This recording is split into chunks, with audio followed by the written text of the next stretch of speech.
Hello friends, ഇന്ന് നമുക്ക് കടയിൽ സർവീസിന് വന്ന് ഓഡിയോക്സിൻ്റെ ഒരു 5.1 ആംപ്ലിഫയർ ആണ്. ഇത് വേറൊരു കടയിൽ സർവീസിന് കൊടുത്തിട്ട് അവിടുന്ന് പറ്റുകയില്ല എന്ന് പറഞ്ഞ് തിരിച്ചെടുത്തുകൊണ്ട് പോകുന്നതാണ്. അതുകൊണ്ട് ഇതിനകത്ത് ആ സബിൻ്റെ ബോർഡ് അതിനകത്തില്ല. അതുപോലെ മുഴുവൻ പൊടിയൊക്കെ പിടിച്ച് ആകെ അങ്ങ് പ്രശ്നമായിട്ടിരിക്കുക. അതുകൊണ്ട് തന്നെ ആയിരിക്കാം കടക്കാരനത് ചെയ്യത്തില്ല എന്ന് പറഞ്ഞ് തിരിച്ചു കൊടുത്തിട്ടു കസ്റ്റമറുടെ കയ്യിൽ.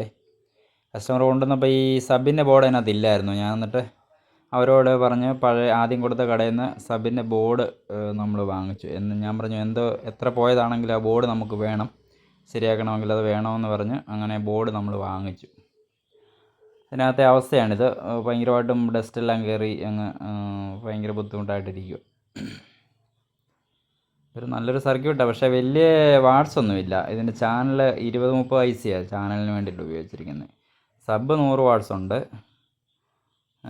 പിന്നെ ഒരു കാണാൻ അത്യാവശ്യം നല്ല ലുക്കൊക്കെ ഉള്ള ഒരു ആംപ്ലിഫയറാണ്. ഇതിൻ്റെ ബാക്ക് സൈഡാണ് കാണുന്നത്. അതിൻ്റെ സ്പീക്കർ കണക്ടറൊക്കെ അത്യാവശ്യം നല്ല ക്വാളിറ്റി ഉള്ള കണക്ടറാണ്. ഇതാണ് അതിൻ്റെ അകത്ത് വന്ന ബോർഡ്. ഇത് ഞാൻ കസ്റ്റമറെ കൊണ്ട് രണ്ടാമത് ആ കടയിൽ നിന്ന് എടുപ്പിച്ചതായി ബോർഡ്. ഇതുണ്ടോ, അതിനകത്ത് കമ്പോണൻസ് എല്ലാം ഊരിയേക്കുക. കമ്പോണൻസ് ഒന്നും അതിനകത്തില്ല. എനിക്ക് തോന്നുന്നു ആദ്യത്തെ കടക്കാരന് അത് സർവീസ് ചെയ്യാൻ ശ്രമിച്ചിട്ടുണ്ടെന്ന് തോന്നുന്നു. എൻ്റെ കയ്യിൽ കിട്ടുന്ന ഈ കണ്ടീഷനിലായിരുന്നു. ഇത് ഞാൻ ക്ലീൻ ചെയ്തതാണ്, പക്ഷേ ഇത് ഭയങ്കര പൊടിയായിരുന്നു. ഇതിപ്പോൾ ഞാൻ ക്ലീൻ ചെയ്ത കണ്ടീഷനാണ്. ഇങ്ങനെയാണ് എൻ്റെ കയ്യിൽ അത് കിട്ടിയത്. ഇതിപ്പോൾ നമ്മൾ അതിനുള്ളിൽ ബ്ലോവർ അടിച്ച് അതിൻ്റെ പൊടിയെല്ലാം കളഞ്ഞ് നല്ലപോലെ ക്ലീൻ ചെയ്തിട്ടുണ്ട്. അതുകൊണ്ട് ബോർഡിലെ പൊടിയെല്ലാം കളഞ്ഞ് നല്ലപോലെ ക്ലീൻ ചെയ്തു. ഉണ്ടോ, ചാനലിൻ്റെ IC എല്ലാം ഇങ്ങനെ കത്തിയിരിക്കുവാണ്. എല്ലാ ചാനൽ IC ആദ്യം നമുക്ക് ഈ ചാനൽ വേണം റെഡിയാക്കാനായിട്ട്. അതിന് ശേഷം വേണം സബിൻ്റെ കാര്യങ്ങളിലേക്ക് കിടക്കാനായിട്ട്. ചാനൽ ശരിയാക്കി അത് വർക്കിംഗ് ആണോ നോക്കിയിട്ട് നമുക്ക് ബാക്കി കാര്യങ്ങൾ ചെയ്യാം. ഇപ്പോൾ ഇനി അടുത്ത ചെയ്യാൻ പോകുന്നത് ഈ IC എല്ലാം ഈ 5 IC ഊരി മാറ്റിയിട്ട് പുതിയ 5 IC ഇടാനാണ് നമ്മൾ പോകുന്നത്. ഇപ്പോൾ ഇതാണ് അതിനകത്ത് വന്ന 5 IC. 5 ICയും കംപ്ലൈൻ്റ് ആണ്. ഒന്ന് കംപ്ലൈൻ്റ് അല്ലെന്ന് തോന്നുന്നു, പക്ഷേ നമ്മൾ മാറുമ്പോൾ 5 മാറണം. 5 പുതിയ IC നമ്മൾ എടുത്തിട്ടുണ്ട്. അത് IC നമുക്ക് മാറാം. IC ആ ചാനലിൻ്റെ IC എല്ലാം നമ്മൾ മാറി പുതിയ ഹീറ്റ് സിങ്ക് കോമ്പൗണ്ടെല്ലാം അപ്ലൈ ചെയ്ത് ക്ലാമ്പെല്ലാം വെച്ച് നല്ലപോലെ സ്ക്രൂ ചെയ്തു. ബാക്കിലെ സോൾഡറിങ് എല്ലാം ചാനൽ സൈഡ് എല്ലാം നമ്മൾ വർക്ക് ചെയ്ത് കഴിഞ്ഞു. ഇനിയിപ്പോൾ നമുക്ക് അടുത്ത സബിന് സെക്ഷനാണ് ചെയ്യാനുള്ളത്. സബിന് സെക്ഷനിലും ഇതുപോലെ കമ്പോണൻസ് എല്ലാ കമ്പോണൻസും നമ്മൾ പുതിയ തന്നെ റീപ്ലേസ് ചെയ്തു. പിന്നെ അതിൻ്റെ സ്പീക്കർ പ്രൊട്ടക്ഷൻ്റെ ഭാഗമുണ്ട്, അത് ഞാൻ ചെയ്തില്ല. നമുക്ക് ലാസ്റ്റ് ബാക്കിയെല്ലാം ചെക്ക് ചെയ്തതിന് ശേഷം ചെയ്യാം എന്ന് വിചാരിച്ചു. ഇപ്പോൾ ഇതിനകത്ത് എല്ലാ കമ്പോണൻസും നമ്മൾ പുതിയതിട്ടു. സ്പീക്കർ പ്രൊട്ടക്ഷൻ്റെ ഭാഗം ഒഴികെ ബാക്കി എല്ലാ കമ്പോണൻസും നമ്മൾ പുതിയത് ഇട്ടിട്ടുണ്ട്.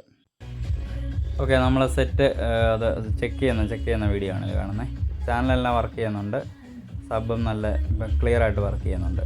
ഈ പഴയ കടക്കാരൻ എന്താണത് ചെയ്യാത്തതെന്ന് എനിക്ക് മനസ്സിലായില്ല. ഇനി അവർക്ക് ആ കമ്പോണൻസ് ലഭിക്കാതെ വന്നതാണോ എന്നും അറിയത്തില്ല. എന്തായാലും ഇങ്ങനെയുള്ള സെറ്റുകൾ നമ്മൾ കാണുമ്പോൾ അത് ആദ്യമേ ചെയ്യാൻ പറ്റത്തില്ലാത്തതാണ് നമ്മളൊരു മനസ്സിലൊരു വിചാരം വരും. അതാണ് അതിനകത്ത് എനിക്ക് തോന്നുന്നു പ്രശ്നമായിട്ട് വരുന്നത് തോന്നുന്നു. അതുപോലെ ഇങ്ങനെയുള്ള സെറ്റുകൾ, അതായത് കുറേ കംപ്ലൈൻ്റ് ആയ, കുറേ പൊടിയടിച്ച് ഇങ്ങനെ കുറേ പ്രശ്നങ്ങളായിട്ടിരിക്കുന്ന സെറ്റുകൾ നമ്മൾ റീസ്റ്റോർ ചെയ്യുമ്പോൾ കുറേ ശ്രദ്ധിക്കേണ്ട കുറച്ച് കാര്യങ്ങൾ.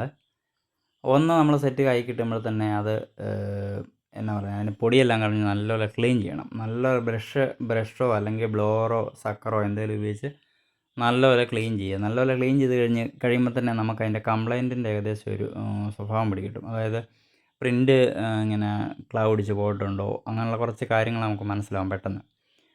അത് ചെയ്യുക. പിന്നെ നമ്മൾ പുതിയ IC ഒക്കെ മാറുന്ന സമയത്ത് ഹീറ്റ് സിങ്ക് ഇടേണ്ടതാണെങ്കിൽ ഹീറ്റ് സിങ്ക് ഇടുക. അങ്ങനെയുള്ള കുറച്ച് കാര്യങ്ങൾ ചെയ്യുക. പിന്നെ ഈ പ്രിൻ്റുകൾ, ഈ ക്ലൗഡിച്ച് പോയിരിക്കുന്ന പ്രിൻ്റുകളുണ്ടെങ്കിൽ അത് നല്ലപോലെ ക്ലീൻ ചെയ്ത്, ഇപ്പം ജമ്പർ വയറിട്ട് ചെയ്യേണ്ടതാണെങ്കിൽ അങ്ങനെ ചെയ്യണം.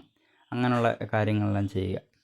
അങ്ങനെ ചെയ്യുമ്പോൾ നമുക്ക് സർവീസ് കുറച്ചും കൂടി എളുപ്പമാവും. പിന്നെ ഇതെല്ലാം കഴിഞ്ഞ് ലാസ്റ്റ് സെറ്റ് നല്ല ക്ലീൻ ചെയ്ത് വേണം കസ്റ്റമർക്ക് കൊടുക്കാനായിട്ട്. ഇതുപോലുള്ള ഏത് സെറ്റും സർവീസിന് വേണ്ടിയിട്ട് നമ്മളെ കോൺടാക്റ്റ് ചെയ്യാം. നമ്മളെ കോൺടാക്റ്റ് ചെയ്ത് കഴിഞ്ഞാൽ നമ്മളത് സർവീസ് ചെയ്ത് റെഡിയാക്കുന്നതായിരിക്കും. അതുപോലെ നമ്മുടെ ചാനൽ ഇതുവരെ സബ്സ്ക്രൈബ് ചെയ്തിട്ടില്ലാത്തവർ ദയവായി ചാനൽ സബ്സ്ക്രൈബ് ചെയ്യുക. കൂടെ ബെൽ ബട്ടൺ അമർത്തുക. ഇനിയുള്ള ഈ പുതിയ വീഡിയോസിൽ നമ്മൾ ഇതുപോലുള്ള ഇൻഫോർമേറ്റീവ്സ് ആയിട്ടുള്ള വീഡിയോസ് അപ്ലോഡ് ചെയ്യുന്നതായിരിക്കും. വീഡിയോ കണ്ടുകൊണ്ടിരുന്ന എല്ലാവർക്കും നന്ദി, നമസ്കാരം.